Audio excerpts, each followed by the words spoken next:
Shalom, frères et sœurs, que la grâce et la paix de notre Seigneur Jésus-Christ soient avec chacun d'entre nous.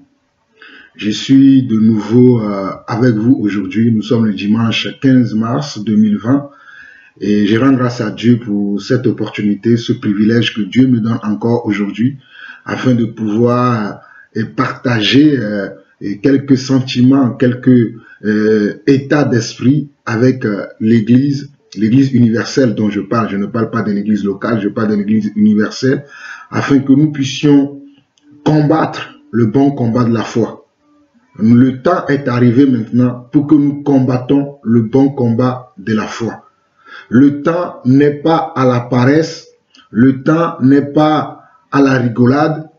Il faut vraiment que nous nous focalisons sur la pensée de Dieu. Il faut que nous nous focalisons sur la parole de Dieu. Il faut que nous nous focalisons sur l'Esprit de Dieu.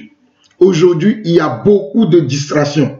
Excusez-moi mes frères et sœurs, aujourd'hui, il y a beaucoup de distractions. Les gens vont s'appeler entre eux, ils vont être en train de discuter, ils ne vont pas savoir que ça aussi, ça fait partie de la distraction. Il y a tellement beaucoup de distractions. YouTube, Facebook, Instagram, Twitter, tout cela constitue la distraction aujourd'hui. Mais j'aimerais nous interpeller, parce que moi aussi je fais partie, nous interpeller à ce que nous puissions nous focaliser sur les choses essentielles. Mais avant de commencer, nous devons rendre grâce à Dieu toujours. La Bible dit, rendez grâce à Dieu toujours dans tout ce que vous faites. On doit rendre grâce à Dieu. Éternel, notre Dieu, nous te bénissons encore ce jour. Oh, Papa, merci pour le soleil qui luit encore au-dessus de nos têtes ce matin. Merci pour ta présence dans nos vies. Merci pour ton esprit qui nous enseigne, qui nous corrige, qui nous révèle, Seigneur Dieu, oh Papa, ta parole. Et surtout, Seigneur Dieu, qui nous conduit dans la vérité, Papa. Éternel, ce matin encore, je te prie.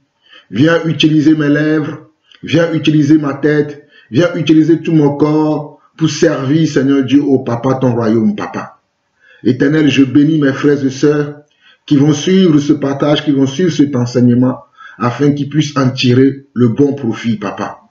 Père, à toi seul l'honneur, la gloire, la puissance pour des siècles. Au nom de Jésus-Christ, j'ai ainsi prié. Amen. Donc, frères et sœurs, avant de commencer, j'aimerais vous donner une petite information, mais pour moi qui est une grande information, très importante, parce que Dieu nous fait grâce. Lorsque nous prions, Dieu nous écoute et il nous exauce à son temps. C'est un message que j'ai reçu au milieu de la semaine, mais j'étais tellement préoccupé par les choses de la vie, bien sûr, et évidemment par la famille que je n'ai pas pu... Bon, j'ai transmis ce message à certains frères, mais je ne l'ai pas annoncé publiquement. Et je vais vous l'annoncer aujourd'hui pour vous qui nous suivez depuis des années et qui ont suivi ces derniers temps mes prédications. J'avais parlé de Dufle Gabriel Kokou, qui est un faux apôtre, je dis bien un faux apôtre qui sévissait les familles dans mon pays d'origine qui est le Togo. Donc il a été arrêté le 11 mars. Le 11 mars, il a été arrêté. Il a été arrêté et incarcéré à la prison civile de Lomé.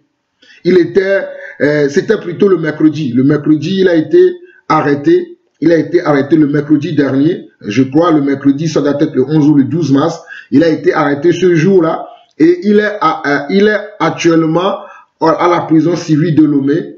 Et également, les autorités togolaises vont bientôt fermer ces camps dans lesquels il avait enfermé toutes ces femmes et leurs enfants qu'il exploitait. Donc, nous rendons grâce à Dieu que Dieu a mis en état de nuit, hors d'état de nuit, ce monsieur qui est Dufle Gabriel Kokou. Cela ne me rend pas, je ne suis pas joyeux, contrairement à ce que les gens peuvent penser. C'est pas que je suis dans la joie parce qu'il a été arrêté. Gloire à Dieu que cela soit fait ainsi. Mais c'est quelqu'un que depuis des années, les gens interpellent. Les gens les interpellent. Je bénis le travail que fait le serviteur Habib Bat Afolabi au Togo, qu'il a beaucoup interpellé plusieurs fois. Les frères du Bénin, les frères de la Côte d'Ivoire l'ont interpellé plusieurs fois à ce qu'il arrête. Mais il n'a pas arrêté. Il continuait toujours. Et la dernière fois, je l'ai même maudit. Parce que la Bible dit que si quelqu'un vient annoncer un message, au contraire à ce que les apôtres nous ont annoncé, qu'il soit anathème. Et j'ai même interpellé les autorités togolaises, moi pas moi seul, hein. Il y a le frère Afolabi et tous les autres frères qui ont parlé. Et lorsque nous avons vu comment ce frère est en train de détruire des familles, et Dieu a entendu nos cris. Et aujourd'hui, cet homme ne peut plus continuer à nuire à ses familles. Et celui pour qui on a chanté président sans élection, aujourd'hui il croupit dans les prisons. Il croupit, non pas parce qu'il a prêché l'évangile, hein, parce que on peut prêcher l'évangile et être en prison. Moi-même qui vous parle, et j'ai peut-être un jour vous saurez ça, hein, vous apprendrez que le frère Jean-Paul il a été arrêté, parce que moi je prêche souvent dans les trains, dans les métros, hein, et souvent je suis arrêté, et je n'ai pas encore fait la prison, hein, on me donne que des amendes. Je n'ai pas encore fait la prison. Peut-être un jour cela va arriver, qu'on va m'arrêter, qu'on me mettra en prison, parce que je prêche l'évangile. Non pas que je vole les gens, non pas que je triche les gens, non pas que je raconte des âneries aux gens pour dire que c'est Dieu qui m'a dit. Lui, ce qu'il a amené en prison, c'est cela. C'est pour ça que quelque part, je suis content parce qu'il ne va plus détruire des familles, mais j'aurais aimé qu'il se répande. J'aurais aimé qu'il se répande, qu'il vienne publiquement dire, oui, tout ce que je fais là, c'est faux, Dieu ne m'a pas parlé, et j'ai utilisé ma propre sagesse et tout ça, et maintenant je me répands, je ne vais plus agir comme ça, ce serait mieux pour lui. Mais il n'a pas écouté les conseils, nos interpellations, il n'a pas écouté, et voilà déjà ce qu'il vit, et ça ce n'est que le début du commencement, il y a aussi l'enfer qui l'attend, à moins que dans la prison, il se répande, et qu'il se réconcilie avec Dieu. Donc voilà, je tenais à donner cette information. Je ferme cette petite parenthèse et maintenant nous allons rentrer dans le sujet d'aujourd'hui. Et je salue tous mes frères un peu partout dans le monde. J'ai le privilège de saluer mon frère Abibat Afolabi de Lomé. Et gloire à Dieu pour l'œuvre que tu fais dans cette nation, que le Seigneur te bénisse. Je profite également pour saluer mon frère Barwani Enzo du Canada, de Grimby au Canada. Et je n'oublie pas également de saluer mes soeurs, la sœur Francile à Martinique. Je n'oublie pas les Antilles, tous nos frères et sœurs qui nous suivent là-bas. Je n'oublie pas ceux des États-Unis, et notamment la sœur Marie. Je ne vous oublie pas, je vous salue tous. Je salue également ma maman Julienne, que le Seigneur te bénisse. Et tu étais très content de me voir revenir hier, mais je pense que après le partage d'aujourd'hui, je vais rester un peu encore en retrait, selon que le Seigneur me conduit. Donc, mais je te salue également, ma maman, sois bénie, et je vais vous remercier, vous toutes mes frères, vous toutes mes soeurs, vous tous mes frères, qui priez pour nous, afin que nous puissions venir vous partager la parole de Dieu comme cela se doit. Je vous salue et je vous remercie tous. Même pour vous qui m'avez soutenu, qui continuez de me soutenir, je vous remercie. Que le Seigneur vous bénisse abondamment. Je continuerai toujours à vous bénir, vous qui êtes nos frères et sœurs, qui priez pour nous et qui nous soutiennent même des fois quand il le faut. Que le Seigneur vous bénisse. Que le Seigneur vous bénisse abondamment. Il y a un temps pour tout. Je crois, par la grâce du Seigneur, que le temps de preuve maintenant est parti. Maintenant, nous sommes au pied du Seigneur pour recevoir les miettes qui vont tomber de sa table, afin de les distribuer aussi à vous qui nous aimez et qui nous suivez. Donc aujourd'hui, j'ai un grand sujet à partager avec l'Église. Le titre de mon message aujourd'hui sera « Comment éviter la diarrhée spirituelle ». Comment éviter la diarrhée spirituelle? Beaucoup de nos frères, beaucoup de nos sœurs ont la diarrhée spirituelle en ce moment. Même des prédicateurs ont la diarrhée spirituelle. Et cela n'est pas bon. Je dis beaucoup de nos frères et beaucoup de nos sœurs ont la diarrhée spirituelle et nous devons arrêter cela. Nous devons l'arrêter. Nous devons arrêter la diarrhée spirituelle. Je m'explique. Nous allons partager, vous voyez, moi je note toujours les passages que je veux partager. Je les note. Peut-être le Seigneur me donnera d'autres passages, je vais vous les citer. Nous allons parler dans 2 Corinthiens chapitre 7, le verset 1, Éphésiens 5, le verset 1 à 14, Colossiens 3, le verset 1 à 12, 1 Pierre 1, 5 à 12, 1 Jean 2, 12 à 17, 1 Jean 3, 1 à 3, 2 Jean 2, 4 à 6 et 8 et 11. Après, le Seigneur peut me conduire dans d'autres passages. Mais j'aimerais vous dire déjà que ce n'est pas le fait de citer plusieurs passages, de connaître plusieurs passages, de passer par plusieurs passages, que vous aurez compris quelque chose. Même un seul verset, si vous tenez, si vous avez une oreille attentive et que vous avez envie de connaître la pensée de Dieu, vous serez édifié et vous serez béni dans ce que je vais dire.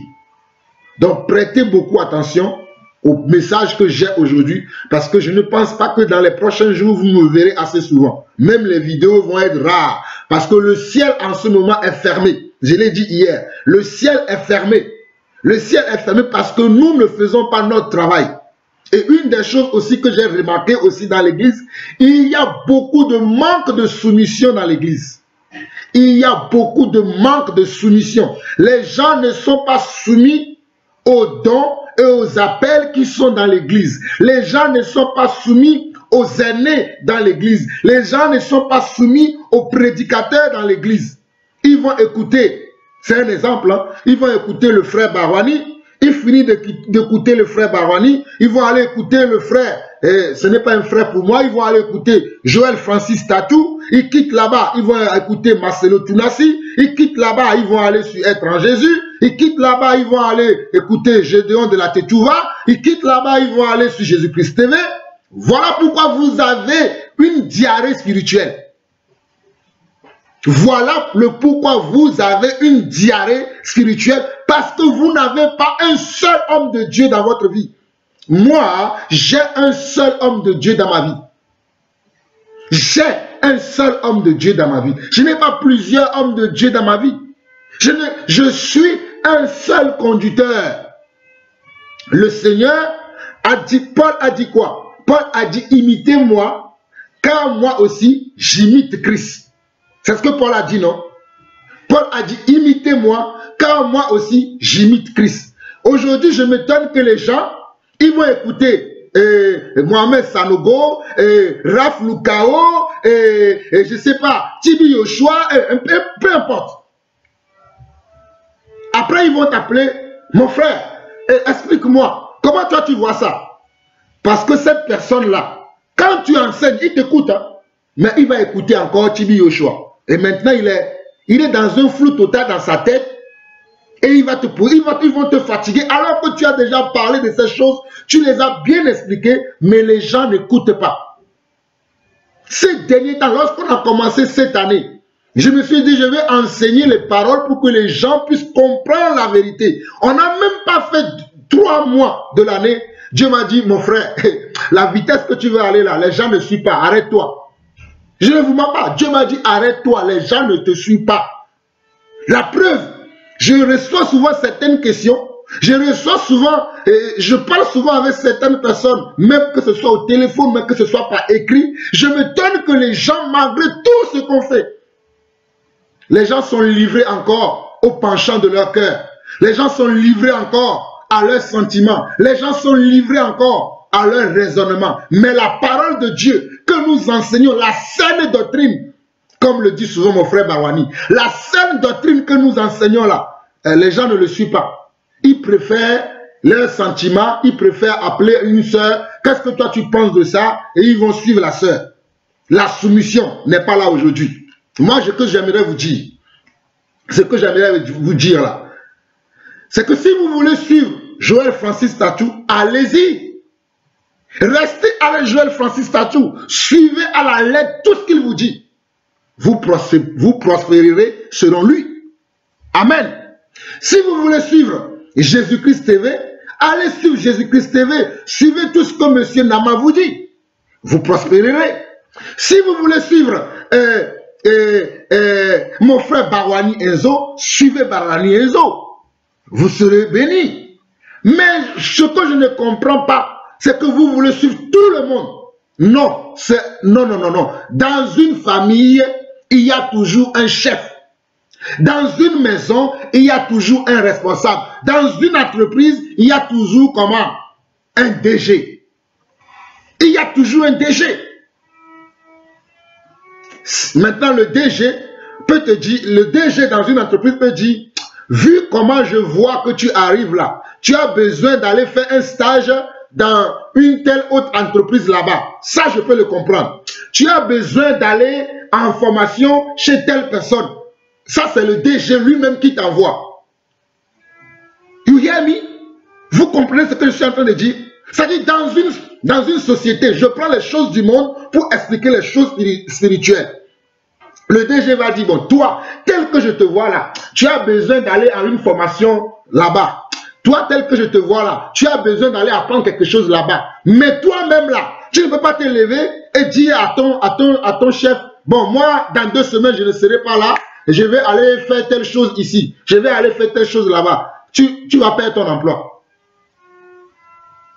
Bon, si ton employeur est gentil, tu vas aller, tu vas revenir, peut-être tu vas être mis à pied 2 mois, 3 mois avant de reprendre ton travail. Voilà pourquoi dans l'église aujourd'hui, il n'y a pas d'ordre. Les gens se font n'importe quoi sous prétexte que c'est Dieu qui leur a parlé. Et excusez-moi, il y a certains qui me disent, oui, toi tu dis que oui, tu es apôtre, où sont tes fruits? Ils pensent que les fruits, c'est que nous devons rassembler les gens dans des endroits comme on voit dans le monde. Ils pensent qu'on doit avoir des grandes églises. Et selon le monde, ils pensent que c'est comme ça le fruit. On doit avoir des grandes églises et où il y a plein de gens, où on raconte nos vies à ces gens-là. Et pour eux, on a des fruits. C'est ça les fruits qu'eux, ils croient. Oh, il y a d'autres qui me disent, ah, c'est comment le ministère? Souvent, je réponds à ces frères-là, mais c'est Jésus qui gère son ministère. Moi, je n'ai aucun ministère. Et c'est Jésus qui gère son ministère en moi. S'il me dit, va, je vais. S'il me dit, assis-toi, je m'assois. Donc, il y a tous ces cafouillages-là. Parce que les gens ne se connaissent pas. Ils ne connaissent pas ce pourquoi ils sont appelés. La preuve, quand nous lisons la Bible, les apôtres étaient combien? Ils étaient comment? Ils étaient 12 que Dieu a appelés, non? Ils étaient 12. Mais quand nous lisons les Écritures, là, il n'y a que 3 noms qui viennent souvent. Ou 4. Pierre, Jean, Jacques. Bon, après il y a Paul qui s'est ajouté. Pierre, Jean, Jacques. Pierre, Jean, Jacques et Paul. Où sont les autres? Les Thomas, les Barthélemy, les André, les tout ça là. Ils sont partis où? Mais ils ont aussi servi le Seigneur, non? Donc, que les gens arrêtent de nous demander où ils sont, où tes fruits. Oh non, on est jaloux, on est ceci là. Arrêtez ça là. Mes frères, arrêtez ça. Paul a dit dans 1 Corinthiens chapitre 7, il a dit, il y a diverses manières de servir le Seigneur. Je dis encore pour nous tous. Il y a diverses manières de servir le Seigneur.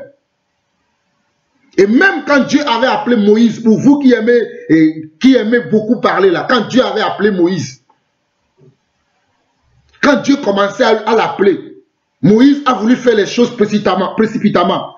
Il est allé se battre avec quelqu'un par la chair. Qu'est-ce qu'il a fait? Il a tué un Égyptien et l'un de ses frères, pour qui il a fait ça, il a vu ça, il a dit, hey Moïse, toi tu as tué le frère là, tu vas me tuer aussi. Moïse a fui. Moïse avait 40 ans. Il a fui. C'est après 40 ans qu'il est revenu, à 80 ans, qu'il est revenu pour faire ce pourquoi Dieu l'appelait. Donc, s'il vous plaît, de grâce, arrêtez vos commentaires. Bon, faites-les si vous avez envie de faire des commentaires. Je n'empêcherai pas quelqu'un de faire des commentaires. Ce qui est vrai, c'est que nous avançons. Nous travaillons, nous avançons. Mais le temps n'est plus dans les distractions. Je vous parle, mes frères et sœurs, le temps n'est plus là qu'on soit dans les distractions. Il faut qu'on travaille à notre salut avec crainte et tremblement. Il faut qu'on essaye de marcher correctement dans la ligne droite. Il faut qu'on imite ceux en qui nous voyons le potentiel de Dieu. Ceux en qui nous voyons la sainte doctrine, c'est ceux-là que nous allons imiter. Qu'ils soient, qu'ils soient dans le désert, qu'ils soient dans une assemblée, où il y a 1000 personnes, qu'ils soient dans une maison, peu importe où ils sont, qu'ils soient solitaires, on s'en fout. Ce qu'on veut, on cherche la vérité. Je répète encore, que la personne que vous voulez suivre, s'il a une église de je ne sais pas combien de personnes, Même il enseigne doctrine, il enseigne la saine doctrine, suivez-le. S'il est solitaire, il est tout le temps sur Instagram, Facebook ou YouTube, suivez-le.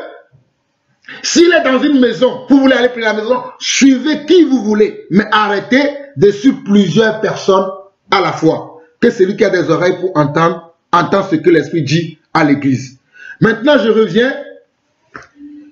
reviens par rapport à ce que j'ai prévu de partager avec vous aujourd'hui. Nous regardons dans Jude chapitre 1, Jude chapitre 1, le verset 3 et 4 dit ceci.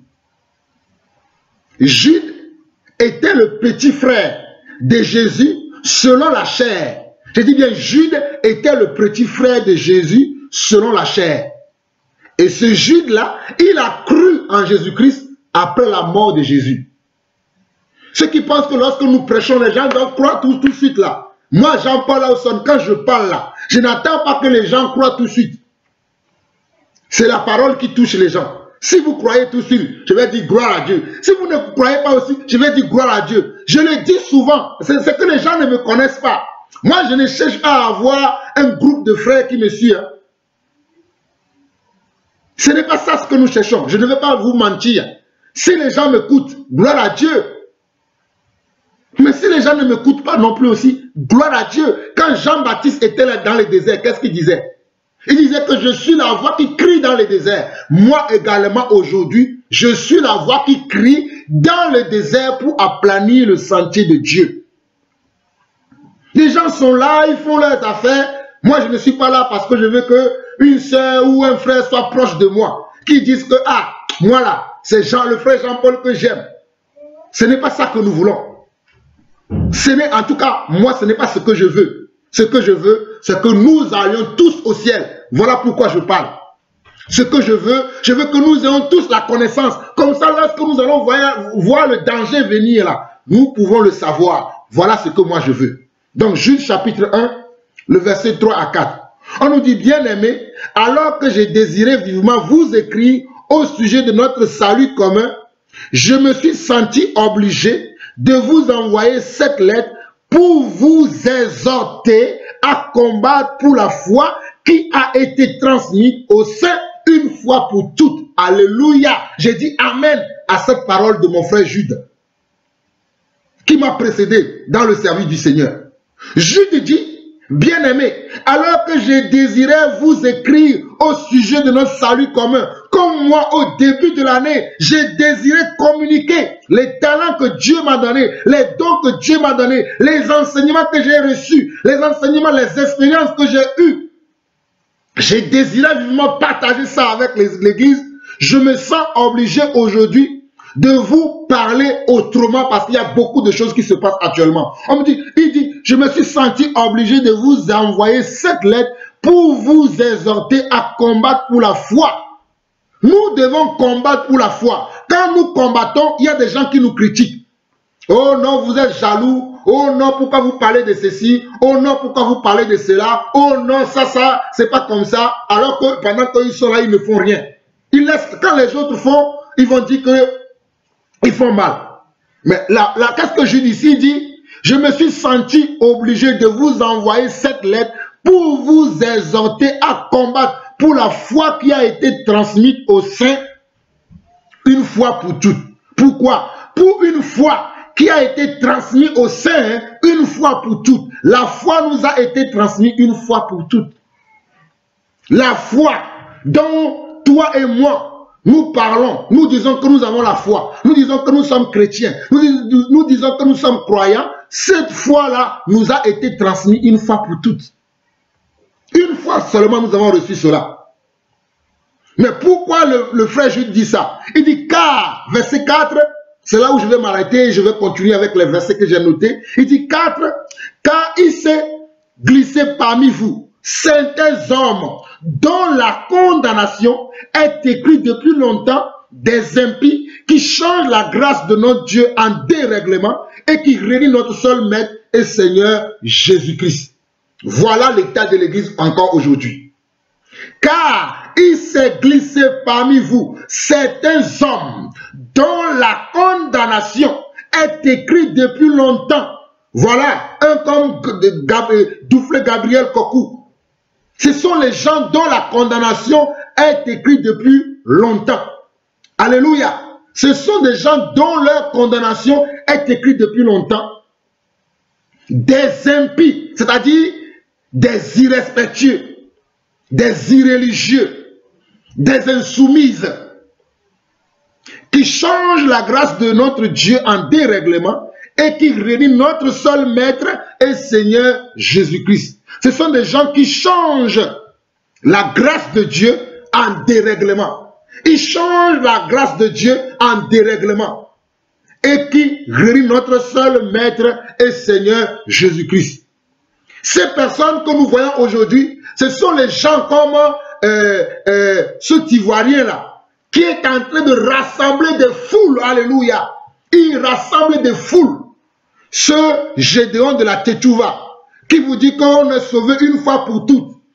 Que nous sommes sauvés une fois pour toutes. Nous pouvons aller avec les prostituées, nous pouvons prendre plusieurs femmes, nous pouvons tricher, nous pouvons voler, nous n'irons pas en enfer, parce qu'une fois que nous sommes baptisés, une fois que nous sommes convertis, nous sommes sauvés pour toujours. Voilà ce que ce monsieur parle, et beaucoup de nos frères le suivent. J'ai été étonné de voir que même un frère, ministre du Seigneur, m'a écrit, m'a envoyé une vidéo de ce monsieur et de me dire qu'est-ce que je pense. Et de me demander qu'est-ce que je pense de cela. Mon frère, quand tu vois ces choses-là, tu n'as même pas besoin de demander à un frère, à moins que le Saint-Esprit t'a quitté. Ces choses ont été prédites d'avance que dans les derniers jours, il y aura ce genre de choses. Mais j'ai été étonné de voir ça. Une des choses aussi que je vois aujourd'hui, c'est que je vois certains genres de prophéties, qui sont des prophéties mensongères, qui sont des prophètes du malheur. Moi, je ne les appelle pas les prophètes de Dieu. Les stars dans ce domaine, c'est Raph Lukao de l'Afrique du Sud et Joël Francis Tatou du Congo. Kinshasa ou Congo, je ne sais pas d'où il vient, mais voilà. Ce sont ces gens-là qui sont là, qui disent, l'Esprit du Seigneur me dit que tu es né le 2 janvier 1972, tu as vécu dans telle rue. C'est ça la prophétie. Ou bien, je sens dans mon esprit le numéro, je vois tel numéro, le numéro ceci. Et il commence à citer les numéros. Et je vois les gens, prophesy, prophesy, daddy, daddy, prophesy.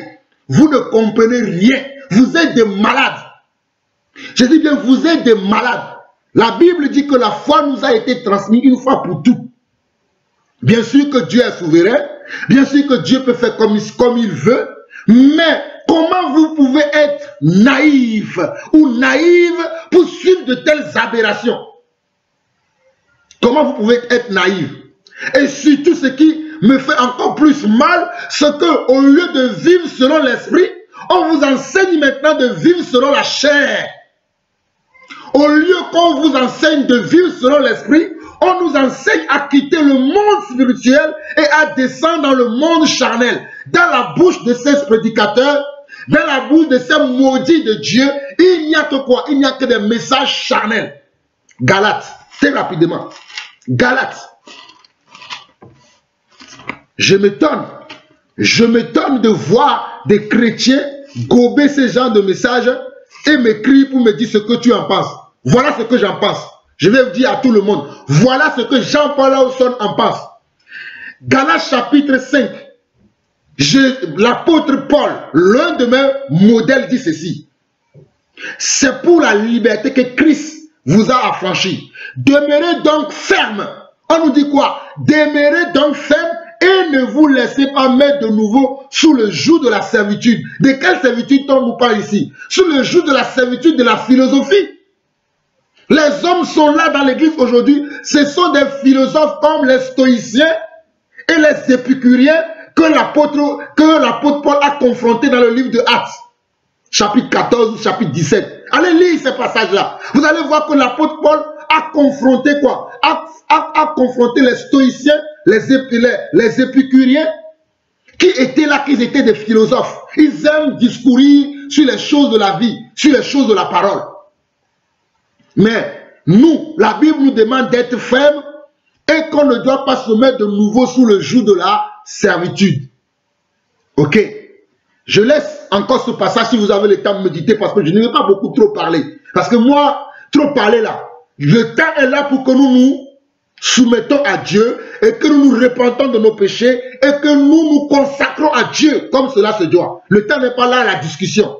L'Église a besoin des dons et des talents, des hommes de Dieu véritables. Pas des gens qui sont là à parler bien. Non.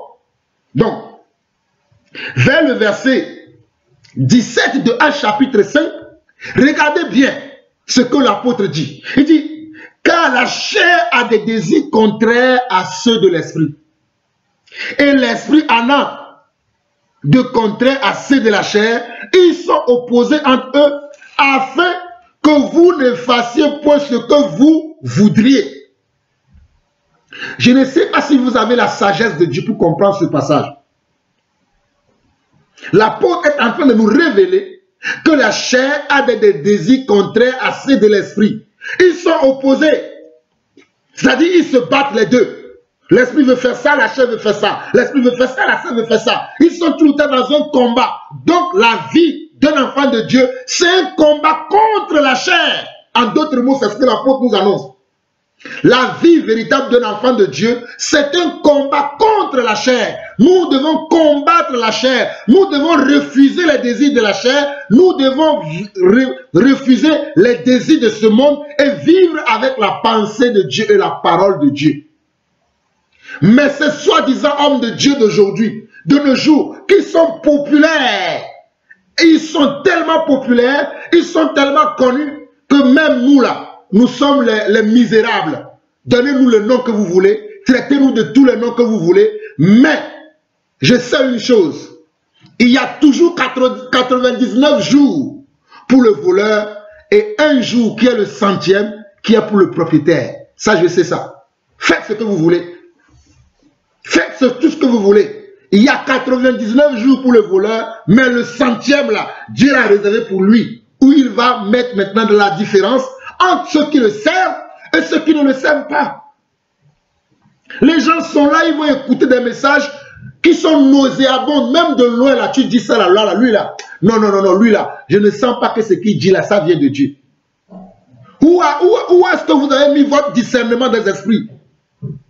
Où est-ce que vous avez mis votre soumission à la parole de Dieu? Où on vous dit, j'ai moi-même vu, comme le frère là m'a envoyé la vidéo pour dire ce que tu penses de ça. La vidéo de Gédéon de la Tétouva, l'ivoirien là. Oh, à ce moment-là, c'est lui qui est le nouveau Messie. Tous les gens le suivent, ils sont dans les rues. J'aime bien la manière dont il évangélise. C'est comme ça que nous, chrétiens, on doit évangéliser. Sauf que lui, il donne les sens des Écritures. Il dit n'importe quoi. Les gens sont là, il dit Amen.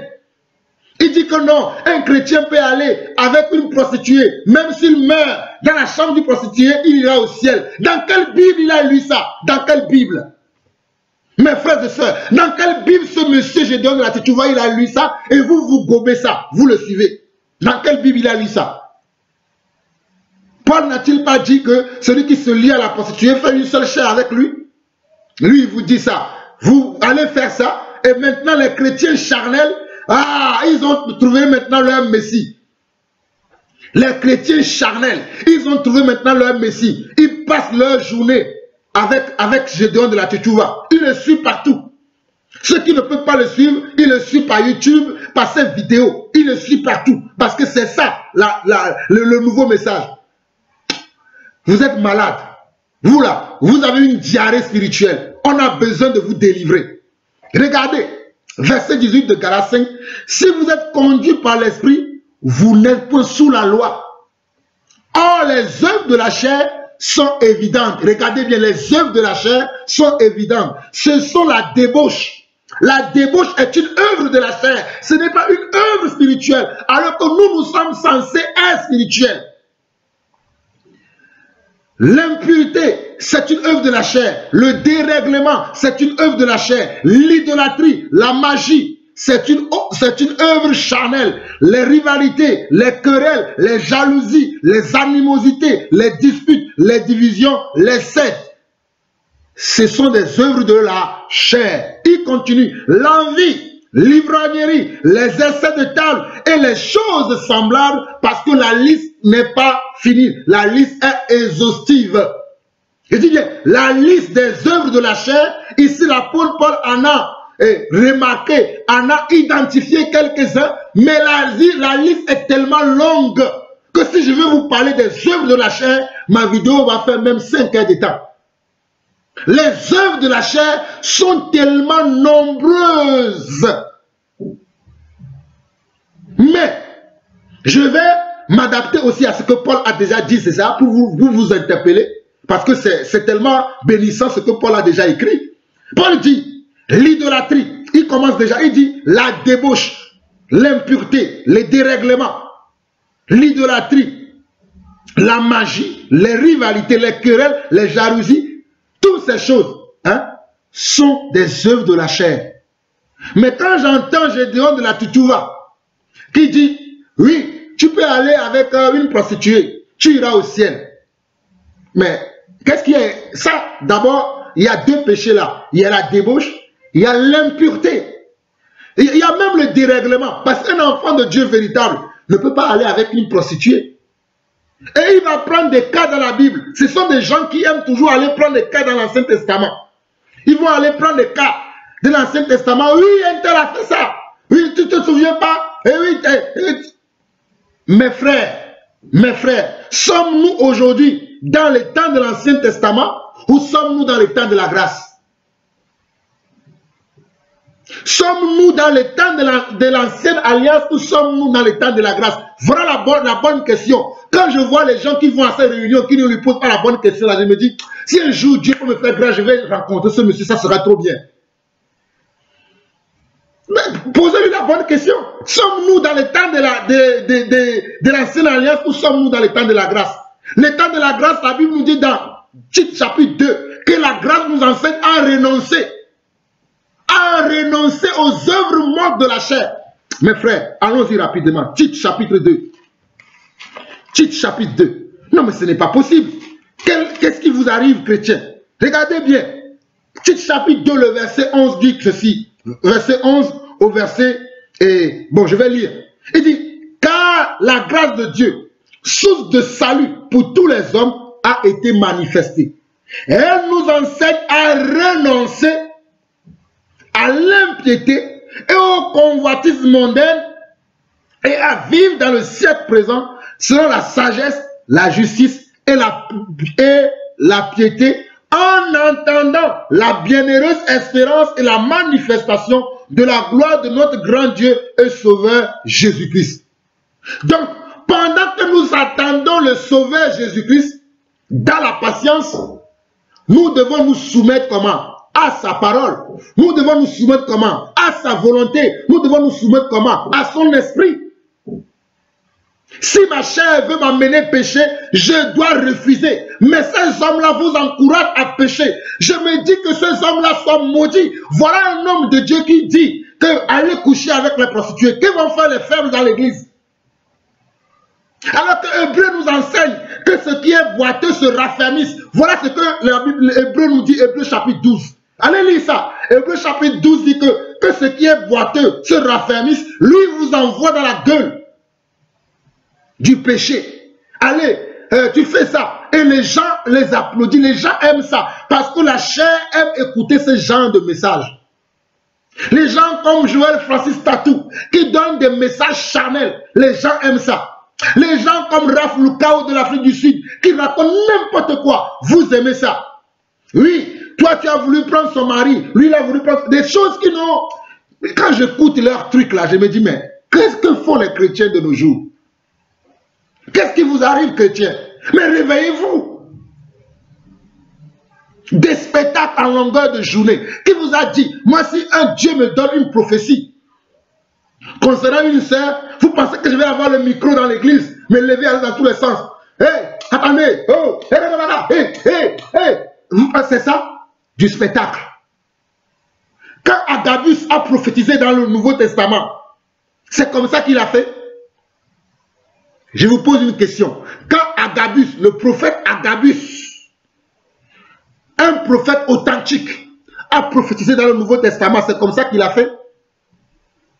Quand le frère Pierre était en train de prier sur son toit, et Dieu lui a révélé par vision qu'il doit aller visiter la maison de Corneille. Quand Pierre était arrivé, Pierre était là à faire un show devant Corneille et sa famille. Quand le frère Anania a reçu la vision qu'il doit aller libérer le frère Paul en lui imposant les mains afin qu'il recouvre la vue, le frère Anania a-t-il fait la danse de la pluie? Mais vous aimez ces prophètes. Le frère Barwani même a été gentil avec vous. Vous les frères qui suivez ça là et qui venez nous écouter là, ne venez plus m'écouter. Moi je vous dis, allez suivre ce genre de prophètes là. Allez suivre Gédéon de la Tchétchouva, Raph Lukao et comment il s'appelle, Francis Joël Tatou, Mohamed Sanogo et tous leurs clics là. Allez suivre ces gens. Je ne suis pas votre frère. Bande d'incrédules. Vous, on vous dit la vérité, vous voulez faire comme vous voulez. Vous n'avez aucune soumission en vous. Ayez un peu la soumission. On dit la grâce, Tite 2 versets 11 à 13 nous dit: car la grâce de Dieu, source de salut pour tous les hommes, a été manifestée. Elle nous enseigne à renoncer. Renoncer veut dire à ne plus faire. Renoncer veut dire à enlever de ses pratiques. Renoncer veut dire à ne plus pratiquer. On nous dit, elle nous enseigne à renoncer à l'impiété et au convoitisme mondain et à vivre dans le siècle présent selon la sagesse, la justice et la piété, en entendant la bienheureuse espérance et la manifestation de la gloire de notre grand Dieu et Sauveur Jésus-Christ. C'est ça ce que la grâce de Dieu nous enseigne. C'est ça ce que la grâce de Dieu nous enseigne, frères et sœurs. C'est ce que la grâce de Dieu nous enseigne. Mais aujourd'hui, nous ne voulons pas suivre la grâce de Dieu. Nous voulons suivre les hommes. Nous voulons suivre ce que ceux qui ont péché, c'est ce que nous voulons suivre. Est-ce que vous trouvez ça normal? Mes frères, trouvez-vous ces choses-là normales? Trouvez-vous ces choses normales? Le temps est arrivé pour que nous suivons la voie de Dieu et les pensées de Dieu et que nous agissons selon sa parole. Regardez, vous pensez que je rigole? Je ne sais pas si vous allez pouvoir voir. Regardez vous-même. C'est les gens qui m'envoient ça. Regardez. Lisez les messages. Si vous croyez que nous rigolons, le temps de la rigolade est fini. Lisez.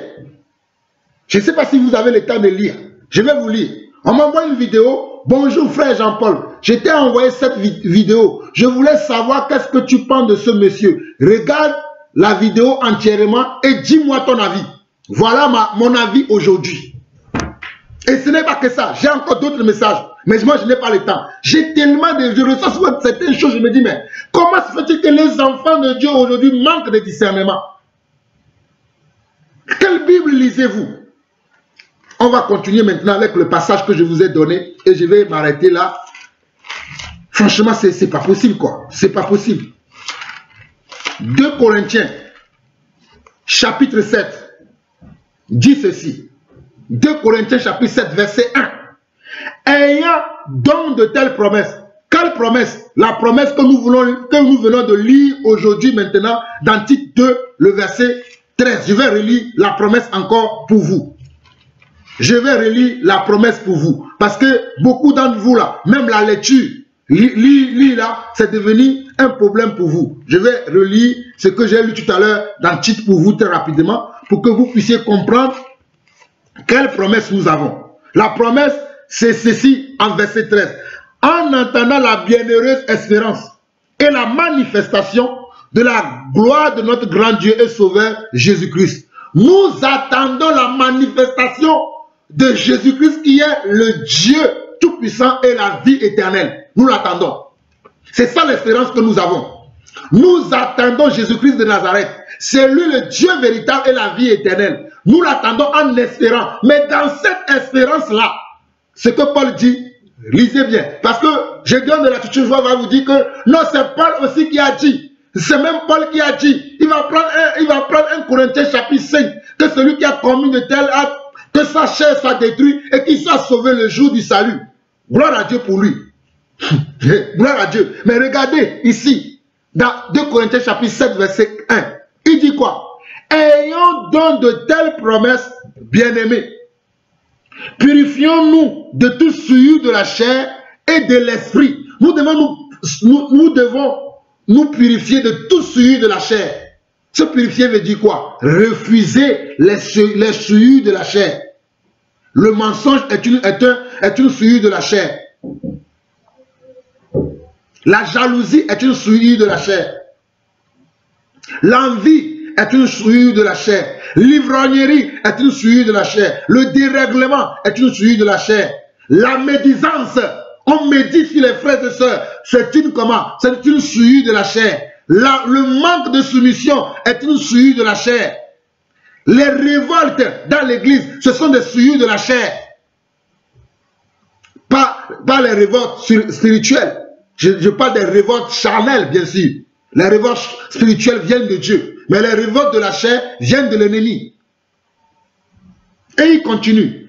Et de l'esprit. Et de l'esprit. Même dans ton homme intérieur, tes pensées doivent être alignées sur les pensées de Christ. C'est-à-dire quand ta pensée te dit, non, blasphémer c'est rien. C'est rien, garde ça, tu peux le faire. Tu dis non. Tu parles à toi-même, non, non mon corps, non ma chair. Je t'interdis de penser cela. Oh non, tu sais, tu peux voler, tu peux tricher. C'est rien. Non, tu refuses ça. C'est ça, la souillure de l'esprit. Parce que le péché, avant qu'il ne vienne de la chair là, dans l'esprit, elle a été déjà consommée. Voilà la vérité. Avant que tu ne prennes ta chair pour aller pécher, c'est-à-dire dans l'esprit déjà, tu as été convaincu. Voilà pourquoi la chair va manifester ce qui est dans l'esprit. Car c'est de l'abondance du cœur que la bouche parle. Ça veut dire que dans le cœur, tu as déjà péché. Voilà pourquoi Jésus a dit que celui qui voit une femme et qui la convoite a déjà péché dans son cœur. Mes frères, c'est une lutte que moi je fais tous les jours. Je lutte tous les jours parce que nous sommes dans un monde aujourd'hui où les femmes sont dénudées, où partout où tu vas, si tu ne fais pas une rage, si tu n'as pas une force spirituelle qu'il faut, tu peux tomber facilement dans le péché comme Hébreux 12 nous l'annonce. Il dit le péché nous enveloppe si facilement. C'est dans ça là que quelqu'un va dire je suis prédicateur. Non, si tu es un frère, tu peux aller avec un toutou, comme lui-même il dit. Tu peux aller avec une prostituée. Si tu meurs même dans la chambre du toutou là, tu vas aller au ciel. Voilà les gens qui sont charnels, ils vont dire, ah, c'est le pasteur Gédéon qui a dit ça. Je vais aller commettre ça. Et tu vas aller mourir simplement, mon frère. Parce qu'on nous dit, ayant donc de telles promesses, bien-aimés, purifions-nous de tout souillure de la chair et de l'esprit, en achevant nos sanctifications dans la crainte de Dieu. Nous devons avoir la crainte de Dieu aujourd'hui. La crainte de Dieu n'est plus dans l'église. La crainte de Dieu n'est plus dans le cœur des enfants de Dieu aujourd'hui. La crainte de Dieu n'est plus dans la maison de Dieu aujourd'hui. La crainte de Dieu a disparu de nos cœurs. Nous avons changé la crainte de Dieu avec le raisonnement aujourd'hui, avec de la philosophie. Nous philosophons avec la parole de Dieu. Nous philosophons avec l'Esprit de Dieu. L'Esprit de Dieu te convainc. Soumets-toi au frère Barouani. Non, toi tu vas aller te soumettre à un autre frère. Non, ou bien tu n'es même pas soumis à aucune personne. Soumets-toi au frère Jean-Paul. Non, le frère Jean-Paul il crie trop. Ah, parce que tu as besoin qu'on crie sur toi, mon frère. Tu as besoin qu'on crie sur toi, ma soeur. Non, le frère Jean-Paul il est dur. Tu as besoin qu'on ait de la dureté avec toi. En tout cas, je vous le dis, hein, moi je vous l'ai toujours dit. Si vous cherchez les prédicateurs qui viennent vous dire, oh non ma soeur, tu sais, Dieu est amour, Dieu est patient. Oui, Dieu est patient. Mais Dieu est aussi sévère. C'est lui là, le lion de la tribu de Judas. Je vais te parler toi-même là. Si on te dit de m'appeler encore, tu ne vas plus me parler. Cela ne veut pas dire que moi je suis saint, que je ne fais pas d'erreur. Mais je veux préserver ma vie.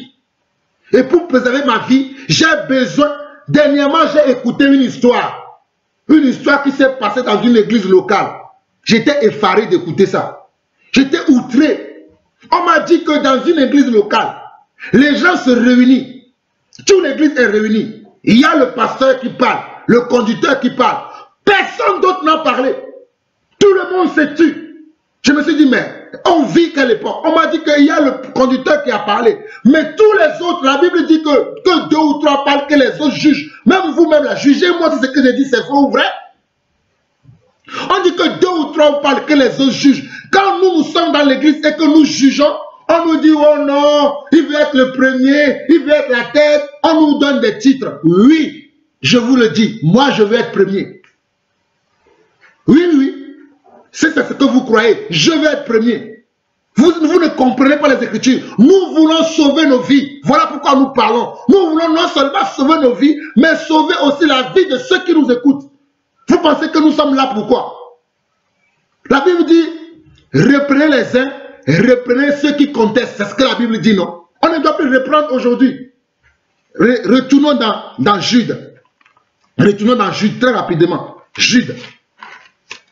On doit reprendre. La Bible dit que toute écriture est inspirée de Dieu pour corriger, afin que l'homme de Dieu, dans Jude, chapitre, Jude, il y a un seul chapitre d'ailleurs, le verset 22, il dit quoi? Verset 22 au verset 23.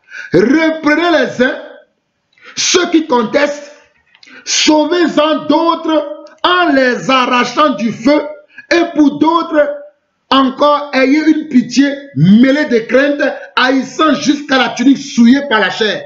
Nous allons haïr les tuniques souillées. Nous n'allons pas avoir au milieu de nous les gens qui ont des taches sur leur souillure. Nous refusons cela. Moi, je refuse d'avoir à côté de moi les gens qui ont des souillures, qui ont des tuniques qui sont souillées. Je les refuse. Vous pouvez me traiter de méchant, je l'accepte. N'importe quoi. Les gens sont là, ils ont leur tunique souillée. On veut les applaudir.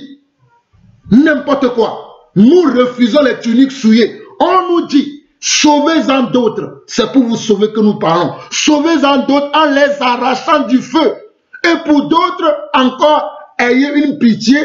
Mais quoi? À une pitié simplement, mais une pitié mêlée de la crainte.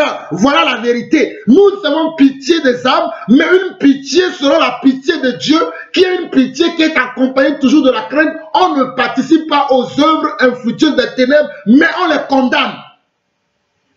J'apprends que dans l'église, les gens font n'importe quoi. Ils s'insultent, ils pensent que c'est eux qui sont tout. Les autres ne sont rien. Eux, ils sont tout, les autres ne sont rien. Personne ne peut lever et dire, mon frère, avec tout le respect que j'ai pour toi, il n'était pas permis d'agir comme cela. Ma soeur, avec tout le respect que j'ai pour toi, il n'était pas permis d'agir comme cela. Et quand Dieu envoie ceux qui ont le cœur, ceux qui ont leur foi exercée à ce genre de choses, oh non, il est trop dur, oh non, il est trop orgueilleux, oh non, il est ceci. Allez suivre ces gens-là. Allez rester dans ces choses. Là où il y a de l'animosité, la rivalité, les querelles, les disputes de mots, vous pensez que c'est dans cette église-là que moi je vais me retrouver? Mon œil, je prends mon salut très sérieux.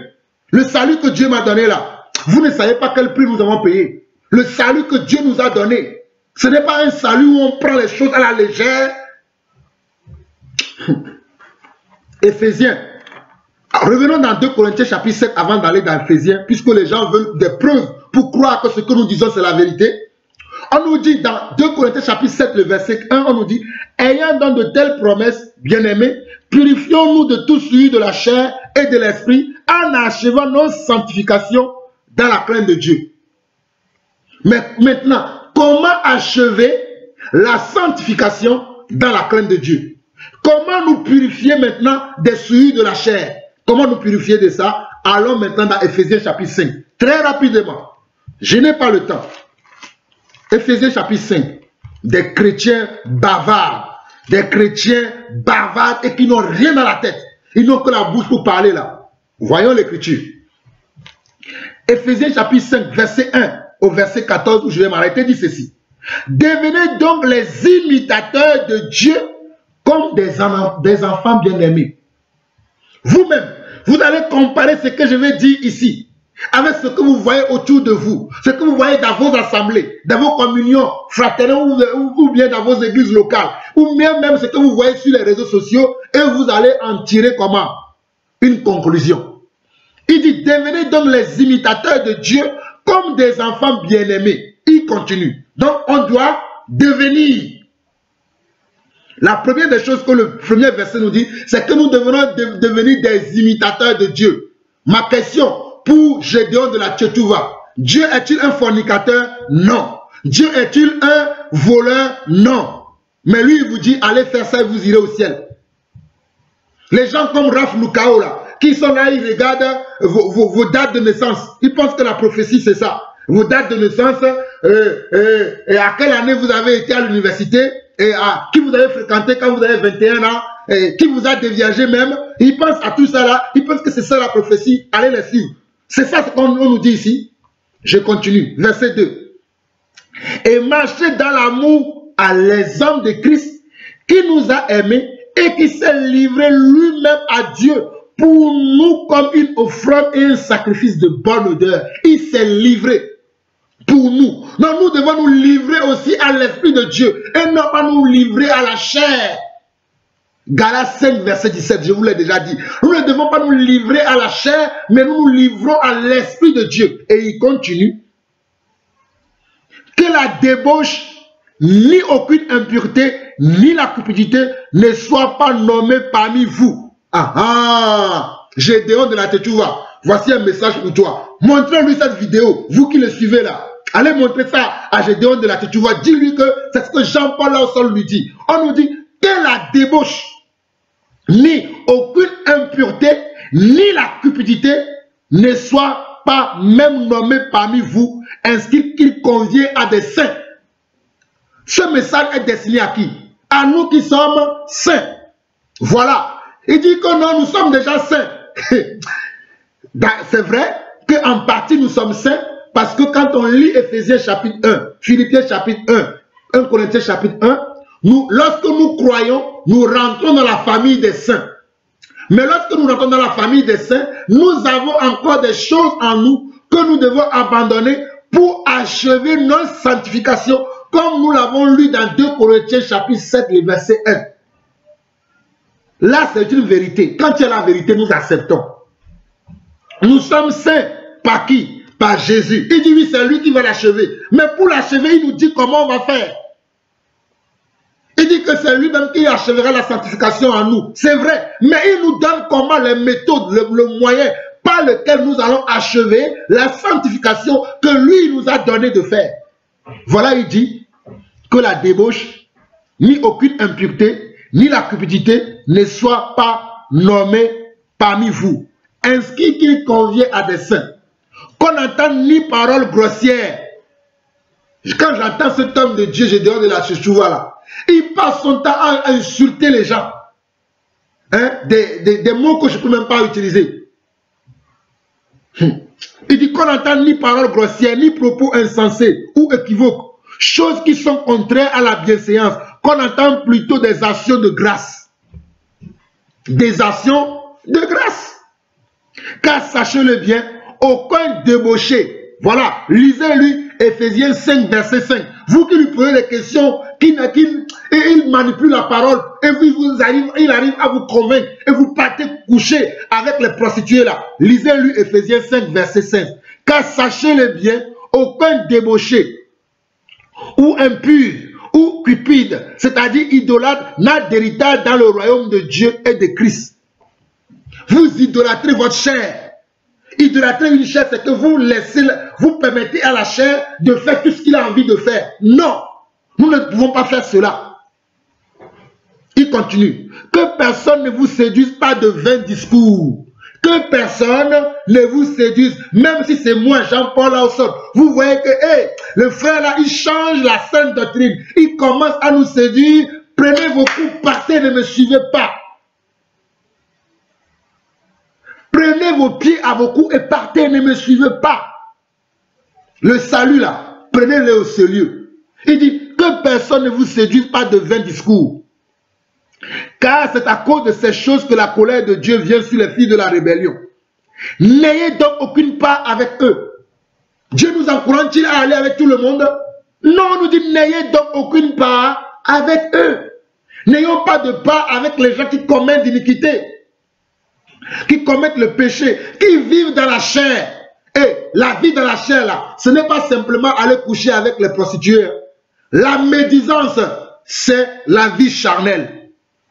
Je dis bien la médisance. Vous qui murmurez, vous aimez murmurer toujours dans l'église, c'est aussi la vie charnelle. Cheat. Je reviens ici, mais je vais vous le lire dans le titre. Je vais vous lire ça dans le titre. Non, vous qui aimez murmurer là, je dis bien, les murmures constituent aussi, comment? La vie de la chair. Et les murmures, plutôt dans Jude, les murmures constituent aussi la vie de la chair. Regardez, Jude chapitre 1, le verset 7. Ce sont des gens qui murmurent, qui se plaignent de leur sort. Les gens qui aiment se plaindre là, ça aussi c'est la vie charnelle. Qui marchent selon les convoitises, regardez bien, qui marchent selon leurs convoitises. Ils s'aiment dans l'église parce qu'ils aiment les mêmes choses. Ils convoitent même des frères dans l'église. Ils ne dorment plus la nuit. Ils rêvent du frère Jean-Paul. Le frère Jean-Paul est marié, non? Ou bien le frère Jean-Paul, il rêve une soeur. Tu ne sais pas que tu es marié, Jean-Paul? Voilà la vérité. Il dit, qui marchent selon leurs convoitises, qui ont la bouche des paroles hautaines, qui admirent les personnes par motif d'intérêt. Voilà. Ça aussi comment? C'est la vie charnelle. Et on nous dit au verset 6 d'Éphésiens 5, il dit, que personne ne vous séduise pas de vains discours, car c'est à cause de ces choses que la colère de Dieu vient sur les fils de la rébellion. Regardez, on dit, c'est à cause de ces choses que la colère de Dieu vient sur les fils de la rébellion. Ça, ce sont les fils de la rébellion, c'est-à-dire ce sont ceux qui ne connaissent pas Dieu, qui doivent agir comme ça. Mais toi qui connais Dieu, tu ne peux pas agir comme ça. Ça, ce sont les pratiques des gens qui ont refusé Dieu. Ils peuvent faire ça. On n'a rien à leur dire. C'est normal pour eux. Mais pour toi, enfant de Dieu, et pour moi, enfant de Dieu, cela est anormal. Et nous devons en parler avec sévérité, avec crainte et tremblement. Alléluia. Regardez bien. Verset 7, il dit, n'ayez donc aucune part avec eux. Nous ne partageons pas avec ce genre de personnes. Il continue, verset 8. Autrefois, vous étiez ténèbres et maintenant vous êtes lumière dans le Seigneur. Autrefois, j'étais ténèbres. C'est normal que je mens parce qu'autrefois, je ne connaissais pas Dieu. C'est normal que j'avais des murmures avant parce que je ne connaissais pas Dieu. C'est normal que je marchais selon la chair avant parce que je n'avais pas Dieu. Ça, c'est normal. Ça, c'est autrefois. Mais aujourd'hui, là, est-ce que je dois toujours être comme ça? Non. Voilà ce que l'Écriture dit. Si cela m'arrive, je dois demander pardon à Dieu et je ne dois plus le reproduire. C'est ce que l'apôtre dit. Autrefois, vous étiez ténèbres, verset 8 de Éphésiens 5, et maintenant vous êtes lumière dans le Seigneur. Marchez comme des enfants de lumière. Car le fruit de la lumière consiste en toutes sortes de bonté, de justice et de vérité. Regardez, car le fruit de la lumière consiste en toutes sortes de bonté, de justice et de vérité. Verset 10. Examinez ce qui est agréable au Seigneur. Voilà, mon frère. Je nous amène à nous examiner. Moi, je vais m'examiner. Toi, tu dois t'examiner. Nous allons tous nous examiner. Qu'on soit prédicateur ou pas. Qu'on soit dans une église locale ou pas. Peu importe où nous sommes, nous devons nous examiner. Qu'on soit apôtre, prophète, évangéliste, pasteur et docteur. Qu'on soit quelqu'un qui a le don de prophétie, le don d'interprétation de l'âme, le don de guérison. Peu importe ce que nous pensons que nous avons comme talent ou comme don. Nous devons nous examiner. Et l'examen, c'est quoi? Car le fruit de la lumière, verset 9 de Éphésiens 5, consiste en toutes sortes de bonté, de justice et de vérité. Examinez ce qui est agréable au Seigneur et ne prenez point part aux œuvres infructueuses des ténèbres, mais plutôt condamnez-les. Voilà ce que je fais. Nous ne devons pas prendre part aux œuvres infructueuses des ténèbres. Nous devons les rejeter, les condamner et les refuser. Il y a des gens dans l'église aujourd'hui, non, mon frère, ce n'est pas grave. Quand vous attendez les choses comme ça, oui frère, non, il ne comprend pas. Refusez ça. Refusez ça. Il ne comprend pas quoi? Il ne lit pas l'écriture comme nous. N'a-t-il pas reçu le Saint-Esprit comme nous? Nous avons le même esprit. Comment avons-nous le même esprit et nos messages sont différents? Voici la vérité. Nos messages sont différents parce qu'il y a des gens qui vivent selon la doctrine de Jésus-Christ, selon le commandement de Dieu et des apôtres, et il y en a qui vivent selon le commandement des hommes. Voilà la différence.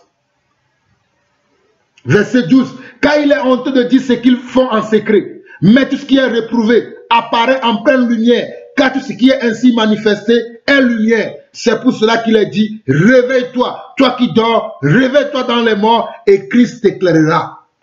Réveillons-nous mes frères, réveillons-nous Église de Dieu, réveillons-nous le temps de la somnolence, le temps du sommeil profond, où nous acceptons tout là, le temps là est fini. Réveillons-nous.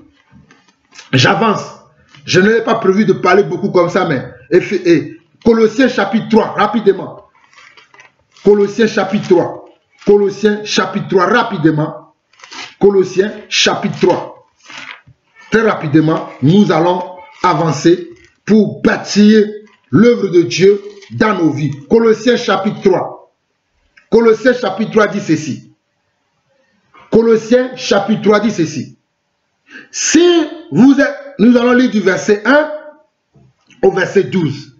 Si donc vous êtes ressuscités avec Christ, cherchez les choses d'en haut où Christ est assis à la droite de Dieu. Attachez-vous aux choses d'en haut et non à celles qui sont sur la terre. Car vous êtes morts et votre vie est cachée avec Christ en Dieu. Car Christ, votre vie, paraîtra, alors vous paraîtrez aussi avec lui dans la gloire. Notre vie doit être cachée en Jésus-Christ. Et comment est-ce que nous pouvons cacher notre vie en Christ? C'est en marchant selon ses commandements. C'est en marchant selon son esprit. En d'autres mots, c'est en marchant selon sa parole. Et la parole nous dit quoi? Verset 5. Regardez bien. Colossiens 3, 5. Faites donc mourir ce qui dans vos membres est terrestre. Qu'est-ce qui dans nos membres est terrestre? C'est la convoitise des yeux. Alléluia. C'est l'orgueil de la vie. Le moi, le moi, le moi, le moi, le moi. Le rien que moi. C'est ça les choses que nous devons faire mourir. C'est notre langue qui nous amène dans le péché. On parle piam, piam, piam, piam, piam, piam. Les sœurs là, arrêtez d'aller de maison en maison. Les sœurs, je vous parle, vous les sœurs, qui n'arrêtez pas d'aller de maison en maison là. Arrêtez cela. Restez là où vous êtes. Là où Dieu vous a planté, restez là-bas. Si vous trouvez que là-bas vous n'avez pas la bonne nourriture, cherchez là où vous devez avoir la bonne nourriture, vous restez là-bas. Mais arrêtez d'aller de maison en maison en parlant piam, piam, piam, piam, piam.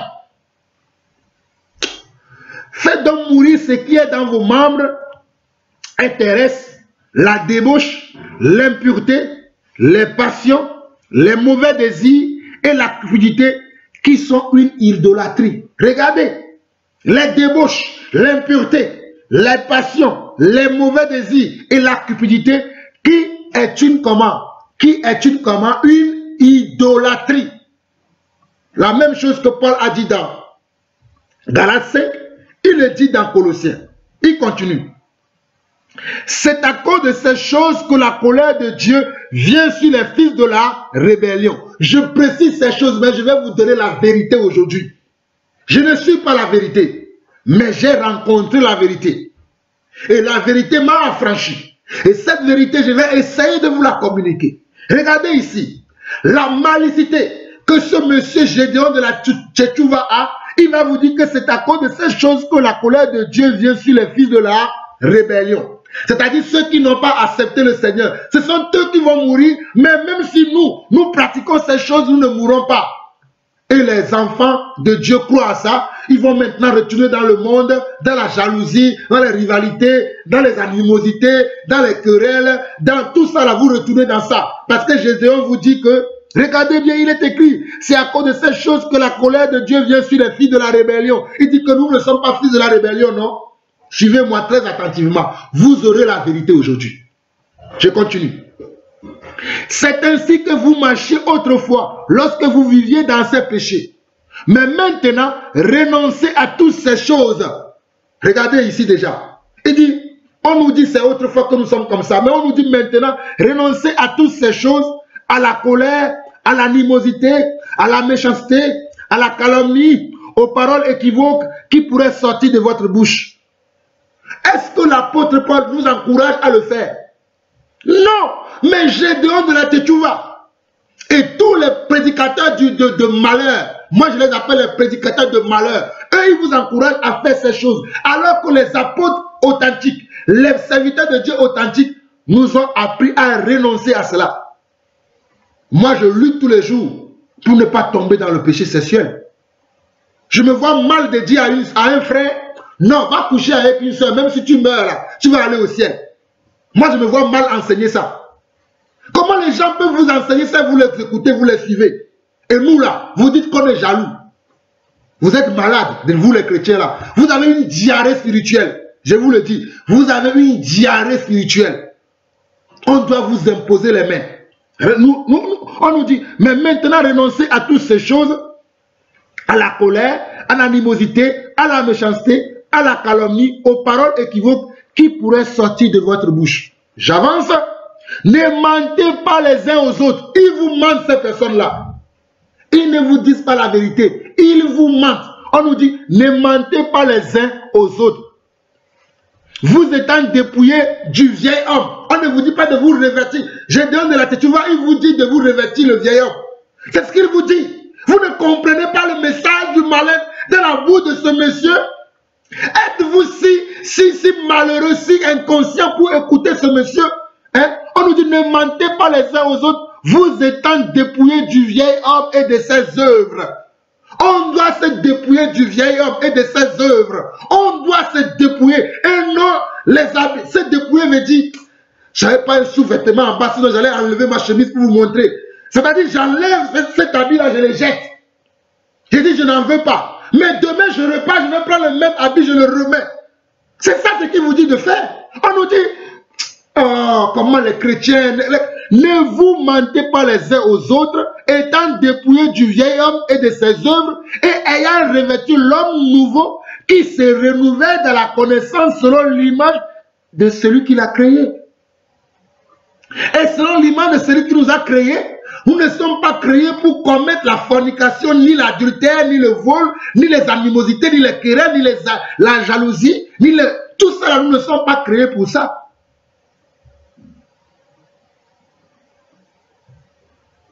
Mes frères, lisez bien les Écritures. Comprenez bien le sens des Écritures. Paul n'a jamais encouragé cela. Il dit que non, Paul lui-même, il a dit dans 1 Corinthiens chapitre 5, que celui qui a commis cet acte soit livré à Satan, afin que sa chair soit détruite, mais que son esprit soit sauvé le jour du jugement. C'est un souhait que Paul émet. C'est un souhait, cela ne veut pas dire que c'est la vérité. Paul, tellement désespéré, dit que wow, c'est grave. Si le Seigneur peut le sauver, c'est un espoir qu'il a. Mais la vérité, c'est que des gens qui commettent de telles choses-là ne verront pas le Seigneur. Ce n'est pas moi qui l'ai écrit. Hein. Vous voulez la vérité? J'ai dit, je vais vous donner la vérité. Je ne suis pas la vérité, mais j'ai appris la vérité. 1 Pierre chapitre 1, la vérité se trouve là-bas. Paul a dit la même chose que Pierre. 1 Pierre chapitre 1. Lisons. Les gens sont là, ils vous enseignent des faussetés, vous les écoutez. 1 Pierre chapitre 1. 1 Pierre chapitre 1. 1 Pierre chapitre 1. Lisons du verset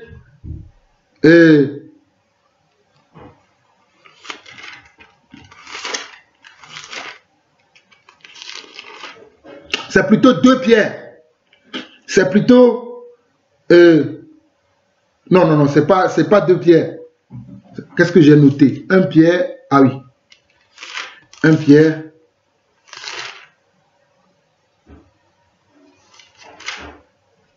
Ah oui, je suis dans Jacques. 1 Pierre chapitre 1.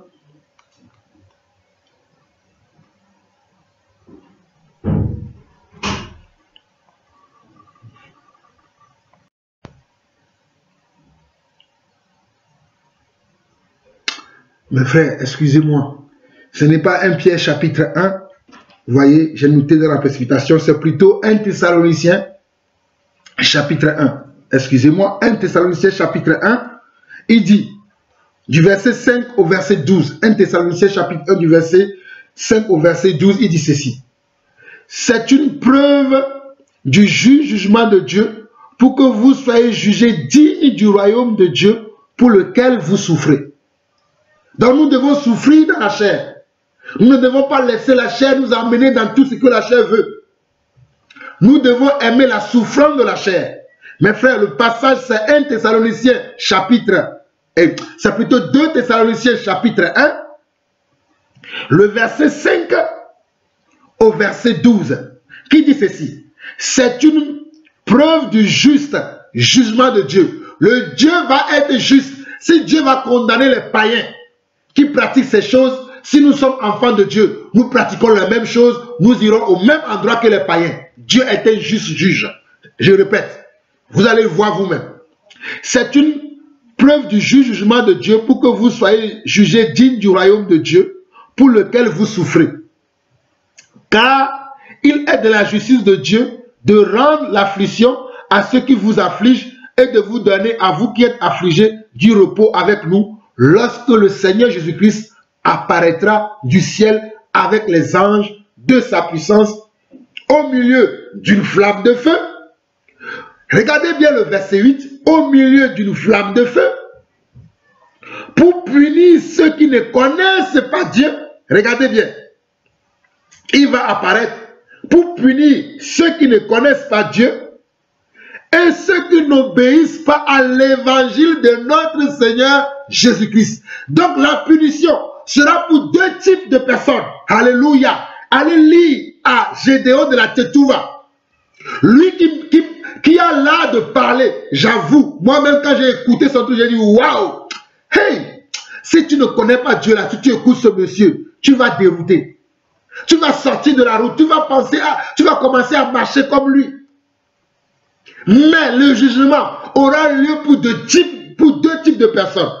Dès la Thessaloniciens chapitre 2, chapitre 1 plutôt, le verset 8 qui dit, au milieu d'une flamme de feu, pour punir ceux qui ne connaissent pas Dieu et ceux qui n'obéissent pas à l'évangile de notre Seigneur Jésus-Christ. Donc, ceux qui n'obéissent pas à l'évangile de notre Seigneur Jésus-Christ auront aussi un châtiment. Ils auront aussi un châtiment, c'est le feu éternel. Il continue. Ils auront pour châtiment une ruine éternelle loin de la face du Seigneur et de la gloire de sa force. Voilà le châtiment qui est réservé à ceux qui vivent selon la chair. Moi, ceux qui sont du monde là, je ne parle pas d'eux. Ça ne nous regarde pas. Ils sont déjà jugés. Mais ceux de le royaume de Dieu, ceux des saints qui délibérément veulent vivre selon la chair, voilà ce que la Bible dit. Je relis encore.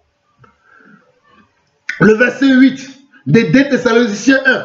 Au milieu d'une flamme de feu, le Seigneur va apparaître au milieu d'une flamme de feu. Vous connaissez tous ces passages. Apocalypse en parle, hein, et 1 Thessaloniciens 4 en parle. Vous connaissez tout ça, à l'apparition du Seigneur. Mais qu'est-ce qu'il va faire? Il continue. Pour punir ceux qui ne connaissent pas Dieu. Pour punir ceux qui ne connaissent pas Dieu. Hein? Et ceux qui n'obéissent pas à l'évangile de notre Seigneur Jésus-Christ. Cela veut dire quoi? Ceux qui n'obéissent pas à la saine doctrine. C'est ce que cela veut dire. Ceux qui n'obéissent pas à la saine doctrine seront punis. Voilà ce que Paul écrit. Paul ne dit pas, oui, ceux qui n'obéissent pas à l'évangile iront au ciel. Voilà ce que Paul a écrit. C'est ce que Gédéon de la Tétouva et leurs frères, les Francis Tatou, les tout ça là, les Raflouka, tout ça, mélangé là. Voilà ce qu'ils vous enseignent. Le verset 10 dit, le verset 9 dit, ils auront pour châtiment une ruine éternelle loin de la face du Seigneur et de la gloire de sa force. Lorsqu'il viendra en ce jour-là pour être glorifié dans ses saints et admiré dans tous ceux qui auront cru, car notre témoignage auprès de vous a été cru. C'est pourquoi aussi nous prions continuellement pour vous, afin que notre Dieu vous juge digne de la vocation et qu'il accomplisse par sa puissance tous les desseins bienveillants de sa bonté et l'œuvre de votre foi. Ainsi, le nom de notre Seigneur Jésus sera glorifié en vous. Et vous serez glorifiés en lui. Selon la grâce de notre Seigneur et du Seigneur Jésus-Christ. Mes frères et sœurs, ainsi le nom du Seigneur sera glorifié. Si je suis dans les calomnies, dans les médisances, en quoi le nom du Seigneur est glorifié? Si je suis dans les fausses prophéties, en quoi le nom du Seigneur est glorifié? Si je suis dans la fornication, en quoi le nom du Seigneur est glorifié? Il dit, verset 12, ainsi le nom de notre Seigneur Jésus sera glorifié en vous. Il faut que le nom du Seigneur soit glorifié en moi. En quoi? Lorsque je respecte la sainte doctrine, lorsque je suis soumis à l'évangile de Jésus-Christ, lorsque je marche selon les saintes écritures, là le Seigneur est glorifié. Mais si je marche selon la chair, le Seigneur n'est pas glorifié. Voilà la vérité. Vous allez avancer. Mes frères, voilà, vous avez la vérité. La vérité là, que je vais vous révéler là, c'est 2 Thessaloniciens chapitre 1. Le verset 8 à 9, qui dit ceci. Au milieu d'une flamme de feu. Non, on peut lire même à partir du verset 7 pour que vous puissiez comprendre. Et de vous donner à vous qui êtes affligés du repos avec nous, lorsque le Seigneur Jésus-Christ apparaîtra du ciel, avec les anges de sa puissance, au milieu d'une flamme de feu, pour punir ceux qui ne connaissent pas Dieu et ceux qui n'obéissent pas à l'évangile de notre Seigneur Jésus. Ils auront pour châtiment une ruine éternelle, loin de la face du Seigneur et de la gloire de sa force. Voilà la vérité. J'avance parce que le temps presse. 1 Jean chapitre 2, très rapidement. 1 Jean chapitre 2. 1 Jean chapitre 2. 1 Jean chapitre 2, très rapidement, nous dit ceci. Verset 12 au verset 17. Il dit, je vous ai écrit, petits enfants, parce que vos péchés vous sont pardonnés à cause de son nom. Je vous écris, Père, parce que vous avez connu celui qui est dès le commencement. Je vous écris, jeunes gens, parce que vous avez vaincu le malin. Je vous écris, petits enfants, parce que vous avez connu le Père. Je vous ai écrit, Père, parce que vous avez connu celui qui est dès le commencement. Je vous ai écrit, jeunes gens, parce que vous êtes forts et que la parole de Dieu demeure en vous et que vous avez vaincu le malin. Regardez le verset 15 au verset 17. Il dit, n'aimez point le monde, ni les choses qui sont dans le monde. Si quelqu'un aime le monde, l'amour du Père n'est point en lui. Car tout ce qui est dans le monde, la convoitise de la chair, la convoitise des yeux et l'orgueil de la vie ne vient point du Père, mais vient du monde. Alléluia.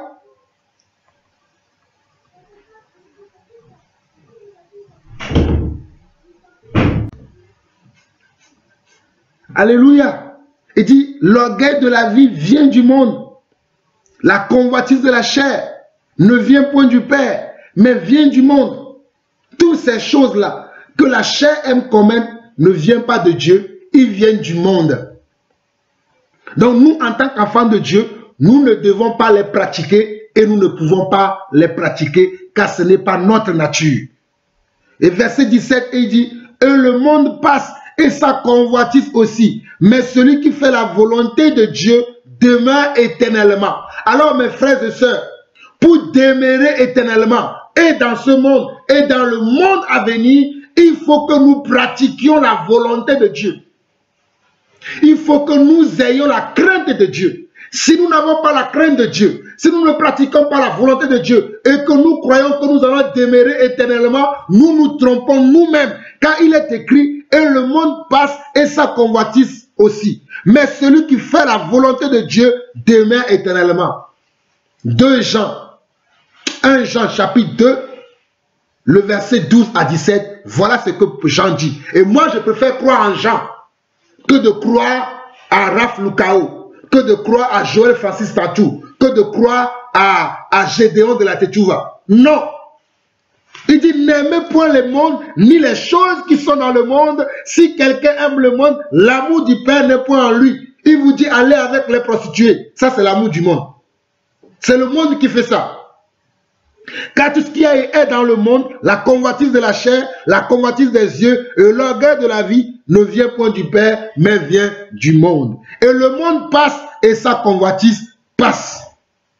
Voilà. Mais celui qui fait la volonté de Dieu demeure éternellement. Nous arrivons maintenant vers la fin. Nous allons maintenant dans 1 Jean 3, verset 1 à 3. 1 Jean 3, verset 1 à 3 qui dit ici. 1 Jean 3, verset 1 à 3. Voyez quel amour le Père nous a témoigné pour que nous soyons appelés enfants de Dieu. Et nous le sommes. Si le monde ne nous connaît pas, c'est qu'il ne l'a pas connu. Le monde, c'est normal qu'il faut qu'il soit dans la convoitise, dans l'orgueil de la vie, parce qu'ils n'ont pas connu le Père.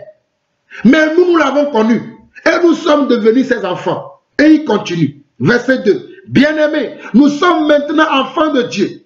Et ce que nous serons n'a pas encore été manifesté. Mais nous savons que lorsqu'il paraîtra, nous serons semblables à lui parce que nous le verrons tel qu'il est. Verset 3. Verset 3, c'est que Jean dit. Quiconque a cette espérance en lui se purifie comme lui-même est pur. Donc si tu as cette espérance en toi, tu dois te purifier. Parce que celui qui nous a appelés est pur. Voilà ce qui est écrit. Tu dois te purifier. Mais on te dit ne te purifie plus, ça ne sert à rien. Christ a tout fait pour toi. Va te pavaner avec les prostituées. Va prendre plusieurs femmes. Mes frères, je vais vous révéler quelque chose. Les hommes qui enseignent ça là, c'est les gens qui ont envie de prendre plusieurs femmes. Je vous dis la vérité. Je dis, quand la chair a des désirs là, on va prendre la parole, on va lui tordre l'essence et on va lui donner l'interprétation qu'on veut.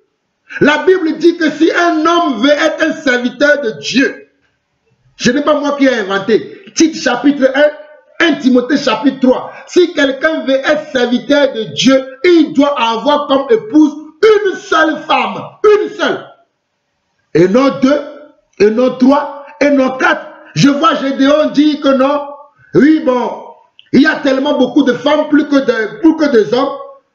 Donc les gens peuvent prendre plusieurs épouses. Sommes-nous devenus maintenant des insensés? Allez lire dans Matthieu chapitre 19. Le Seigneur a dit dans Matthieu chapitre 19 qu'au commencement, il n'en était pas ainsi. Il dit c'est à cause de la dureté de votre cœur que Moïse vous a permis cela. Ça veut dire c'est à cause de votre chair qui n'aime pas se soumettre à la volonté de Dieu que Moïse vous a permis cela. Mais moi je vous dis, moi je vais suivre ce que Jésus a dit, moi je vous dis. Moi je vous dis, c'est que moi je vous dis que c'est lui qui répudie sa femme. Je dis bien sauf. S'il y a infidélité, il y a répudiation. Mais s'il n'y a pas infidélité là, tu dois demeurer avec une seule femme. C'est ça la volonté de Dieu. Qu'on ne vous trompe pas. Que le diable ne vienne pas vous séduire avec des paroles mielleuses comme ça là. Et vous aussi, vous qui aimez la chair, vous courez pour chercher les femmes d'autrui. Bande d'incrédules que vous êtes. Soyons soumis à la volonté de Dieu. La Bible dit dans 1 Jean 3. 1 Jean 3, le verset 3. C'est facile à retenir. Quiconque a cette espérance, quelle espérance? Que je veux être comme Jésus, se purifie comme lui-même est pur. 2 Jean maintenant. Je vais finir. La plaisanterie a assez duré. 2 Jean chapitre 2. 2 Jean chapitre 2. Là, c'est tellement clair. Si quelqu'un veut maintenant aller faire ce qu'il veut là, vous ne me verrez plus allumer mon ordinateur et parler. Hein. Allez faire ce que vous voulez. La vérité là, on vous l'a déjà dit plusieurs fois. Même ce que je dis aujourd'hui là, je l'ai déjà dit. Mais comme il y en a des gens qui me demandent encore, qu'est-ce que tu en penses? Qu'est-ce que tu en penses? Je donne mon avis une fois pour toutes. Moi, je ne vais pas passer mon temps à parler des autres. Je vais passer mon temps à travailler sur ma vie. Pour me purifier, pour aller au ciel. Si vous voulez passer votre temps là, à aller regarder, Marcelo Tunasi a fait ça, je vais le faire, allez-y. Je vous encourage, allez-y, bien. Si vous voulez être là, lui il a dit ça, je vais faire comme lui, allez-y. C'est ce que vous aimez, non? Nous vous encourageons, allez-y. 2 Jean, chapitre 2, verset 4 dit ceci. J'ai été fort réjoui de trouver quelques-uns de tes enfants qui marchent dans la vérité selon le commandement que nous avons reçu du Père. Mes frères et sœurs, selon les commandements que nous avons reçus du Père, il n'y a que quelques-uns. Alléluia. Il y a que quelques-uns qui marchent dans le commandement que nous avons reçu du Père. Voilà la vérité. Il n'y a que quelques-uns qui marchent selon ce commandement-là. Les autres marchent comme ils veulent. Ils marchent comme leur convoitise. Ils marchent comme leur philosophie. Ils marchent comme leur raisonnement. Ils marchent comme leur libido. Nous ne voulons pas marcher comme notre libido. Nous voulons marcher comme les Saintes Écritures. Je suis un homme moi aussi. J'ai des sentiments moi aussi. J'ai des désirs moi aussi. J'ai des plaisirs moi aussi. Mais je m'assujettis à la volonté de Dieu. Voilà la vérité. Vous ne savez pas que nous sommes dans un combat? Un combat contre nous-mêmes. Un combat contre notre chair. La chair là, nous devons la tuer. Nous devons l'assujettir à l'esprit. Voilà la vérité. Les gens sont là, ils vous disent n'importe quoi, vous les suivez. Les prophéties Chanel là, et vous êtes là. Il faut arrêter ça, mes frères. Suivons la vérité. Oh, je vois le numéro, tu vas te marier le 12 janvier. Je n'ai jamais vu dans les Écritures un apôtre venir dire, vous allez vous marier. Le mariage, ce sont les choses des hommes. Au ciel, nous ne serons plus mariés. Hein. Au ciel, nous serons mariés à un seul, nous aurons un seul époux, vous et moi. Que tu sois homme ou femme, nous aurons un seul époux, c'est Jésus-Christ. Mais, je ne dis pas que sur la terre, nous n'allons pas nous marier. Équilibrons nos messages. Bien sûr, j'équilibre mon message pour que les gens vont dire, ah, le frère Jean-Paul dit qu'il ne faut pas se marier, c'est faux. Que le diable qui t'a mis ça dans ta tête là, je le détruis maintenant. Je dis que là, le mariage là, c'est une affaire de la terre. Pour que nous puissions procréer, c'est comme ça que Dieu a fait les choses. D'accord? Mais c'est lui qui te permet de te marier en ton temps. C'est Dieu qui te permet de te marier en ton temps. Mais ne va pas te pavaner de gauche à droite, convoitant les frères, les sœurs, tout n'importe quoi. Non, attends ton temps. Quand ton temps va arriver là, mon frère, tu te marieras. Voilà. Mais ne cherche pas à vouloir à tout prix. Parce que tu as entendu des messages bizarres et tout ça. Et tu... Non, attends. Prépare-toi. Toi-même qui as un frère, qui a une sœur. Moi, je vous conseille à vous préparer pour votre mariage. Moi, ça fait 12 ans que je suis marié. Je peux vous parler du mariage. Vous voyez, ça fait 12 ans. Voilà, voici mon alliance. 12 ans que je suis en alliance. Voilà. Donc, je peux vous parler du mariage. Si vous voulez vous marier là, apprenez à aimer Dieu. Et apprenez à vous soumettre à sa parole. Et Dieu va amener vers vous l'homme ou la femme qui va remarquer que, hey, cet homme-là, il craint tellement Dieu. Si je me marie avec lui, il va me respecter aussi. Il va même... C'est ça. Il y a pas... Moi, je n'ai pas de cours à donner pour ça. Voilà la simple chose. C'est ça. Et c'est terrestre. C'est dans la chair qu'on aime ça. C'est pour ça que Paul a dit que celui qui veut se brûler là, moi aussi je vous conseille comme Paul. Si tu ne peux pas rester tout seul, tu as trop ta libido qui te fait mal. Ou bien tu veux trop qu'on te dise je t'aime. Tu veux trop qu'on t'offre des choses là. Hein? Bon, ok, va te marier. Mais marie-toi dans le Seigneur. Ne va pas prendre quelqu'un derrière, dehors là pour dire je vais le convertir. Voilà ce que vous faites. Oh non, moi je vais me marier. Oh, on a vu juge. On a vu... oh les frères, vous me faites rire. On a vu les gens coucher avec les prostituées. On a vu Samson. Samson il est parti coucher avec Delilah. Moi aussi, arrête ça mon frère. Arrête ça ma soeur. Marie-toi dans le Seigneur, dans la maison de Dieu. Trouve un frère, trouve une soeur et marie-toi. Si tu ne trouves pas encore, reste tranquille. Ça va venir. Je ferme cette petite parenthèse. Donc au verset 4 on nous dit, j'ai été fort réjoui de trouver quelques-uns de tes enfants qui marchent dans la vérité selon le commandement que nous avons reçu du Père. Et maintenant, ce que je te demande, Kyria, non pas te prescrivant un commandement nouveau, mais celui que nous avons eu dès le commencement, c'est que nous nous aimions les uns les autres. Mes frères, il dit, je ne vous prescris pas un commandement nouveau. Comme moi aussi, je ne vous dis rien de nouveau. Je vous dis ce qui a été déjà. Et il dit quoi? Voilà l'amour de Dieu. Verset 6. Et l'amour consiste à marcher selon ses commandements. L'amour de Dieu ne consiste pas à marcher selon nos convoitises. selon nos affinités, selon les dons, les présents que nous recevons des frères. Il y a des gens, lorsqu'ils reçoivent des présents des frères et sœurs, ils ne vont jamais leur dire la vérité, parce qu'ils ont peur qu'ils ne vont plus recevoir des présents. Donnez-moi tout l'or de la terre que vous voulez. Je vous dirai toujours la vérité, mon frère, ma soeur. Donnez-moi tout ce que vous voulez. Parce que c'est aussi notre travail. La Bible dit que celui qui enseigne l'évangile vive de l'évangile. Maintenant, je ne vais pas vous dire de me donner la dîme. Non, que Dieu vous dit ce que vous devez me donner. D'ailleurs, vous me connaissez sur ce point. Je ferme encore cela. Parce qu'il y en a aussi qui disent qu'on ne doit rien donner. C'est faux. On doit dire la vérité. La preuve, c'est Gédéon de la tête. Tu vois, il dit, vous devez donner la dîme. Alors que la dîme n'est plus d'actualité. Il dit, non, donnez beaucoup plus là. Les gens n'ont pas pu. Ananias et Saphira sont morts. Maintenant, donnez la dîme. Il vous ment. La dîme n'est plus d'actualité. Mais comme vous aimez suivre les hommes là, suivez-les. Allez-y, donnez-lui la dîme que vous voulez. Donnez-lui même pour, si vous voulez là, toute votre maison. Vous serez bénis. Allez-y, je vous envoie à lui donner. Bande d'incrédules, vous n'aimez pas suivre les Écritures. Verset 6, il dit, et l'amour consiste à marcher selon ses commandements. C'est là le commandement dans lequel vous devez marcher, comme vous l'avez appris dès le commencement. Nous devons marcher dans ces commandements, comme nous l'avons appris dès le commencement.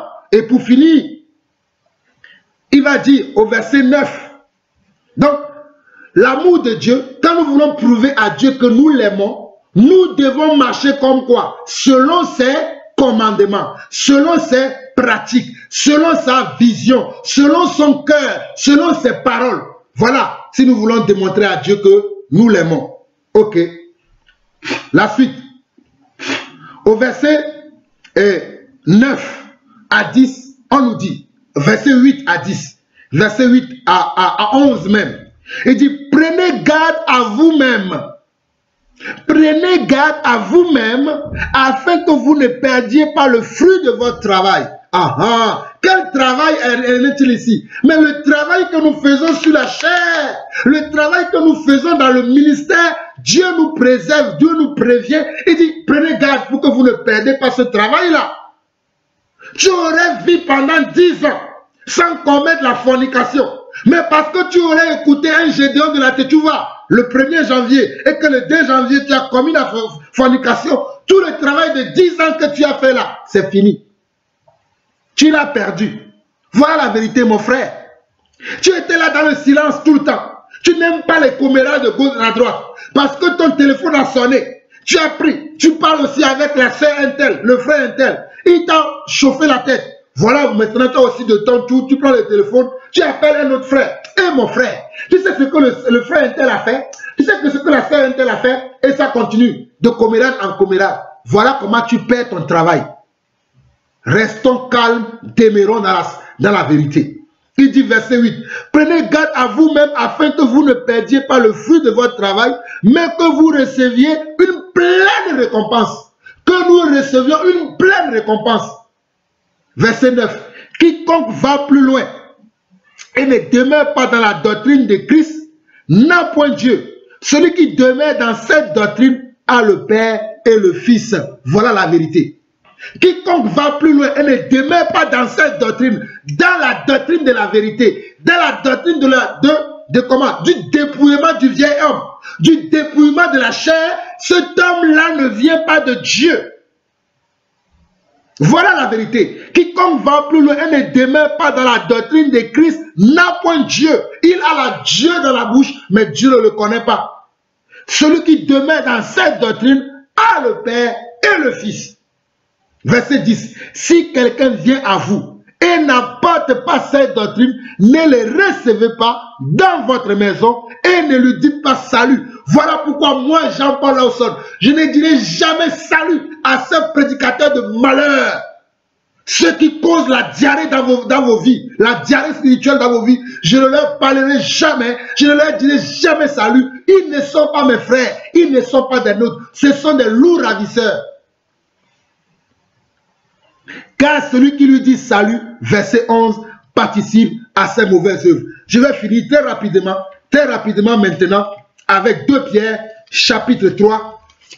2 Pierre, chapitre 3, où Pierre dit quelque chose concernant tout ce que nous voulons de dire. Il y a 2 Pierre, chapitre 3. Nous lisons à partir du verset 10 au verset 16. C'est là où nous allons finir aujourd'hui. Le jour du Seigneur viendra comme un voleur. Mes frères et sœurs, le jour du Seigneur viendra comme un voleur. Que l'on ne vous trompe pas. Le jour du Seigneur peut nous surprendre aujourd'hui ou demain ou après-demain, à n'importe quel moment. Mais quel est l'état de ton cœur? Quelle est ton attitude? Quel est l'état de ta préparation? T'es-tu préparé pour ce jour du Seigneur? Voilà la question que je nous pose. Je continue. Les cieux passeront avec fracas. Les éléments embrasés se dissoudront. Et la terre avec les œuvres qu'elle renferme sera consumée. Puisque tout cela est en voie de dissolution, combien votre conduite et votre piété doivent être saintes. Voilà ce que Pierre aussi dit. Pierre dit que le jour du Seigneur est en train d'arriver. L'apôtre Pierre dit que le jour du Seigneur est en train d'arriver. Le retour du Seigneur est en train d'arriver. Donc le message qu'on doit nous prêcher aujourd'hui, c'est comment nous préparer pour recevoir le Seigneur. Voilà le message que nous devons avoir. Comment nous devons nous dépouiller de la chair. Comment nous devons achever notre sanctification. Voilà le travail que moi je fais.